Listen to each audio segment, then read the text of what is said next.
Welcome to the Daily Current Affairs by CivicCentre IAS, where we try to discuss the important articles from the Hindu, the Indian Express and the PIB from the UPSC CSE prelims perspective. Displayed are the list of articles which we are going to discuss in the today's video. The first article of the day says that the health authorities in Kerala on Sunday confirmed that a 24-year-old man from Vandanur in Malappuram district in the state had died from Nipah infection on September 9th. In this context, let us talk about various aspects related to Nipah. See, it is a zoonotic virus, which means it is transmitted from animals to humans. Know that the organism that causes the Nipah virus encephalitis is an RNA or a ribonucleic acid virus of the family Paramyxoviridae of the genus Nipah virus and is closely related to Hendra virus. Note that it first broke out in Malaysia and Singapore in the year 1998 and 1999. Hence, the disease is named after a village in Malaysia, Sungai Nipah, where it was first detected. Significantly, it first appeared in domestic pigs and has been found among several species of domestic animals, including dogs, cats, goats, horses, and sheep. Then, what about its transmission? See, the disease spreads through fruit bats or the flying foxes of the genus Teporus, who are natural reservoir hosts of Nipah and Hendra viruses. Furthermore, the fruit bats are known to transmit this virus to other animals like pigs and also dogs, cats, goats, horses and sheep. Now moving on to talk about its symptoms. See, it usually presents as fever and swelling of the brain called encephalitis. Then we can also notice headache, breathing difficulties, cough and sore throat, diarrhea, vomiting, muscle pain and severe weakness, and in extreme cases, disorientation and seizures. Now, how can it be prevented? See, there are no antivirals and there is only symptomatic management. But currently there are no vaccines for both humans and animals. So, intensive support care is given to humans infected by Nipah virus. Then, talking about its diagnosis, a real-time polymerase chain reaction test, in short called the RT-PCR test, can confirm the Nipah virus through nasal or throat swabs, cerebrospinal fluid, urine and blood samples. Furthermore, we can diagnose the infection in its later stages or after recovery by testing your blood for certain antibodies through the ELISA test. The second article of the day says that the Central Information Commission has advised Thiruvananthapuram Division of South Railway to disclose the list of employees who have secured jobs under the category of people with disabilities and concern about the fake disability certificates. In this context, let us talk about the Central Information Commission. See, the Central Information Commission, in short called the CIC, is a statutory body established under the provisions of the Right to Information Act of 2005. Notably, the jurisdiction of the Commission extends all over the central public authorities. Then what about its members? See, the Central Information Commission shall consist of the Chief Information Commissioner and such number of Central Information Commissioners not exceeding 10 as may be deemed unnecessary. Then talking about the term of office, see, the Chief Information Commissioner and an Information Commissioner hold office for such term as prescribed by the central government or until they attain the age of 65 years, whichever is earlier. Furthermore, the Chief Information Commissioner as well as the Information Commissioners are not eligible for reappointment. Next, what about their appointment? See, they are appointed by the President on the recommendation of a committee, which consists of the Prime Minister as the chairperson, the leader of the opposition in the Lok Sabha, and a Union Cabinet Minister nominated by the Prime Minister. Then, what are its objectives? See, firstly, to receive and inquire into complaints from any citizen as provided in Section 18 of the RTI Act of 2005. Secondly, to receive and decide upon the second appeals from any citizen as provided in Section 19 of the RTI Act of 2005 and RTI Rules of 2012. Thirdly, to exercise the powers conferred on the CIC under the RTI Act of 2005. And lastly, to perform the duty of monitoring and reporting as provided in the Section 25 of the RTI Act of 2005. Now, what are the functions of the CIC? See, the Commission is required to receive and inquire into a complaint from any person who has not been able to submit an information request because of the non-appointment of a public information officer. Secondly, who has been refused information that was requested. Thirdly, who has not received a response to his information request within the specified time limits. Then, Who thinks the fees charged are unreasonable? Next, who thinks the information given is incomplete, misleading or false? And lastly, any other matter relating to obtaining information. Furthermore, the Commission submits an annual report to the central government on the implementation of the provisions of this Act. Notably, the central government places this report before each house of the Parliament.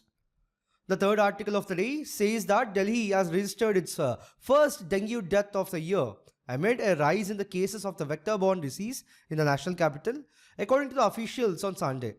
In this context, let us talk about dengue fever. See, dengue, otherwise called the break-bone fever, is a viral infection that spreads from mosquitoes to people. Know that it is more common in tropical and subtropical climates. Moving on to talk about the symptoms. See, most people who get dengue don't have symptoms. But for those that do, the most common symptoms are sudden rise in the temperature lasting 2 to 7 days, associated with headache, flushing, retroorbital pain, myalgia, rash and itching, hemorrhagic manifestation. Then, what are the tests used to detect the dengue? See, the IgM and IgG antibody tests and NS1 antigen test can be used for detection. Both are done through ELISA kits and hence are popularly known as ELISA tests. Next, how is it transmitted? See, it is transmitted to humans through the bite of infected Aedes mosquitoes carrying one of the 4 types of dengue virus.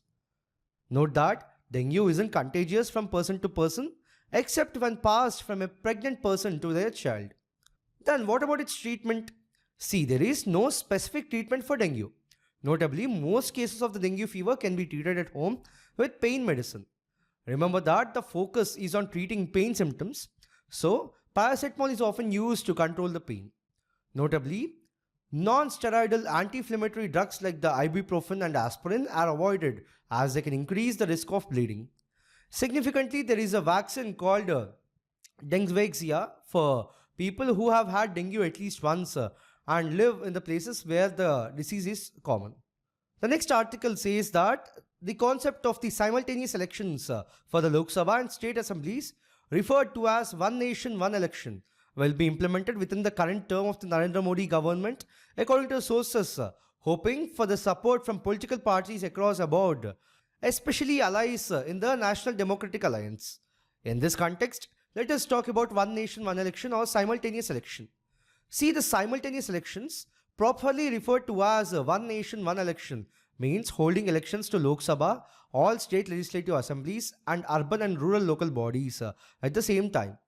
Currently, all these elections are held independently of one another, following timelines dictated by the terms of every individual elected body. So, the concept of One Nation, One Election envisions a system in which all the state and Lok Sabha elections must be held simultaneously. Notably, this will entail the restructuring the Indian election cycle so that the elections to the states and the centre coincide. Furthermore, this would imply that voters will vote for members of the Lok Sabha and the state assemblies on the same day and at the same time, or in a phased manner as the case may be. Moving on to look back at the history of the simultaneous elections, see, the first general elections of free India held simultaneously to the Lok Sabha and the legislative assemblies of the states in the year 1951. Then even the next 3 cycles of the elections are also witnessed concurrent Lok Sabha and Legislative Assembly elections, barring a few stray cases like the first case where Kerala, a mid-term election was held in 1960 on the premature dissolution of the assembly, and then in Nagaland and Pondicherry where the assembly was created only after the 1962 general elections. Some of the other countries where simultaneous elections are conducted are Germany, Japan, Indonesia, the Philippines and the Belgium. The next article says that after following a strategy of buying domestic shares from the primary market and selling through the stock exchanges for the past few weeks, the foreign portfolio investors have been reversed their approach on the expectation of an interest rate cut by the US Federal Reserve. In this context, let us talk about the foreign portfolio investment and the investors. See, FPI refers to the purchase and holding of a wide array of foreign financial assets by the investors seeking to invest in a country outside their own country. Note that the examples of FPIs include stocks, bonds, mutual funds, exchange-traded funds, American depository receipts, and global depository receipts. Furthermore, FPI is a part of country's capital account and is shown on its balance of payments. Notably, FPI generally intends to invest money into the foreign country's stock market to generate a quick return. Remember that in India, foreign portfolio investment is regulated by the SEBI, Securities and Exchange Board of India, SEBI. Furthermore, FPI in India refers to the investment groups or the foreign institutional investors and the qualified foreign investors. Then, what drives the flow of FPI into a country? See the factors such as economic stability, growth prospects, favorable regulatory environments, and attractive returns draw FPI into a country. But what are the risks associated with FPI? See, the risks include currency fluctuations, political instability, different regulatory environments, and economic volatility in the foreign market. Significantly, FPI is often referred to as hot money because of its tendency to flee at the first signs of trouble in an economy. Notably, FPI is more liquid, volatile, and therefore riskier than FDI. The next article says that GST Council on Sunday constituted a 13-member group of ministers to suggest GST rate on premiums of various health and life insurance products and submit its report by October 30th. In this context, let us talk about the GST Council. See, the GST Council is a constitutional body responsible for making recommendations on issues related to implementation of the goods and services tax in India. Know that it was set up to simplify the existing tax structure in India, where both the center and states levied multiple taxes, making it more uniform across the country. Note that the 101st Amendment Act of 2016 paved the way for the introduction of GST. So the Amendment Act inserted a new Article 279A in the Constitution, which empowers the President to constitute a GST Council or by an order. Now, talking about its members, see, the members of the council include the Union Finance Minister as the chairperson, the Union Minister of the State of Finance from the center. Furthermore, each state can nominate a minister in charge of finance or taxation or any other minister as a member. Next, talking about how the voting is done.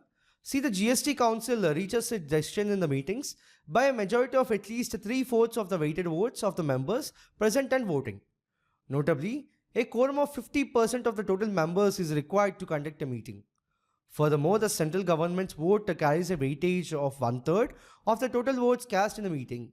Then the votes of all the state governments combined have a weightage of 2/3 of the total votes cast. Significantly, the GST Council is required to make recommendations to the center and the states on the following matters. Firstly, the taxes, cesses, and the surcharges levied by the center, the states, and the local bodies would get subsumed into GST. Secondly, the goods and services that may be subjected to or exempted from GST.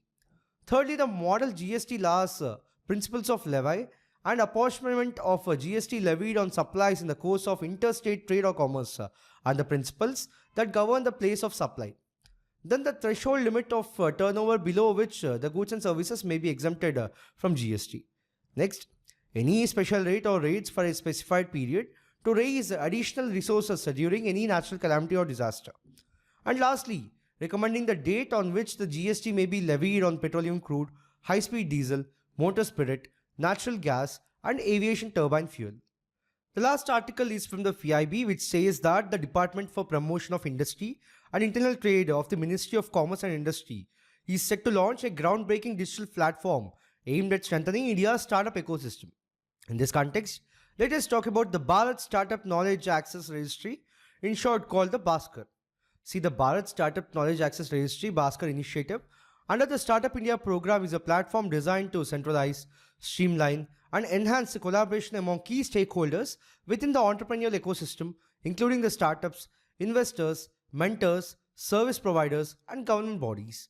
Know that this initiative aligns with the Government of India's vision to transform India into a global leader in innovation and entrepreneurship, reinforcing the country's commitment to the startup movement. Significantly, BHASKAR seeks to leverage this potential by providing an all-encompassing one-stop digital platform that addresses the challenges faced by the entrepreneurs and investors alike. Furthermore, by serving as a centralized registry, BHASKAR will enable seamless access to a worldwide array of resources, tools, and knowledge that will help fuel the entrepreneurial journey from ideation to execution. So, BHASKAR is designed to foster a conducive environment for networking, collaboration, and growth within the startup ecosystem. Notably, By providing personalized BHASKAR IDs for each stakeholder, the platform will facilitate easier interaction, enhance searchability, and allow for the efficient discovery of relevant opportunities and partnerships. Then, what are the key features of BHASKAR? See, the primary goal of BHASKAR is to build world's largest digital registry for the stakeholders within the startup ecosystem. To achieve this, the platform will offer several key features. Firstly, BHASKAR will bridge the gap between startups, investors, mentors, and other stakeholders, allowing for seamless interaction across sectors. Secondly, by consolidating resources, the platform will provide startups with immediate access to critical tools and knowledge, enabling faster decision making and more efficient scaling. Thirdly, every stakeholder will be assigned a unique BHASKAR ID, ensuring personalized interactions and tailored experiences across the platform. Then, through the powerful search features, users can easily locate relevant resources, collaborators, and opportunities, ensuring faster decision making and action. And lastly, BHASKAR will serve as a vehicle for promoting India's global reputation as a hub for innovation, making cross-border collaborations more accessible to startups and investors alike. So in this video, we have discussed 7 articles in total from the Hindu, the Indian Express and the PIB. We'll be back again with another video tomorrow. Thank you.